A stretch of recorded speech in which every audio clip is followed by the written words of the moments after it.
এবং ক্রাভেনের সঙ্গে লড়াইয়ে নামে। গন্ডারের পালের মাঝে তারা লড়াই করে, যেখানে ক্রাভেন অনেক চেষ্টা করেও রাইনোর চামড়া ভেদ করতে পারে না। কিন্তু লড়াইয়ের এক পর্যায়ে ক্রাভেন আবিষ্কার করে অ্যালেক্সির শরীরে একটি নির্দিষ্ট জায়গা আছে যেখান থেকে সিরাম প্রবেশ করানো হয়। ক্রাভেন তখন সেই জায়গায় আঘাত করতে থাকে, এতে অ্যালেক্সি দুর্বল হয়ে পড়ে। ক্রাভেন তাকে তারের সঙ্গে বেঁধে গন্ডারের পালের মধ্যে ছুঁড়ে দেয়। গন্ডারের পায়ের নিচে পিষ্ট হয়ে অ্যালেক্সি মারা যায়। এরপর ক্রাভেন বনের মধ্যে তার বাবা নিকোলাইয়ের মুখোমুখি হয়।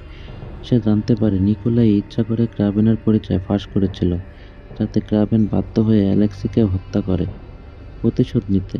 ক্রাভেন নিকোলাইয়ের রাইফেল থেকে সব গুলি বের করে নেয় এবং চলে যায়।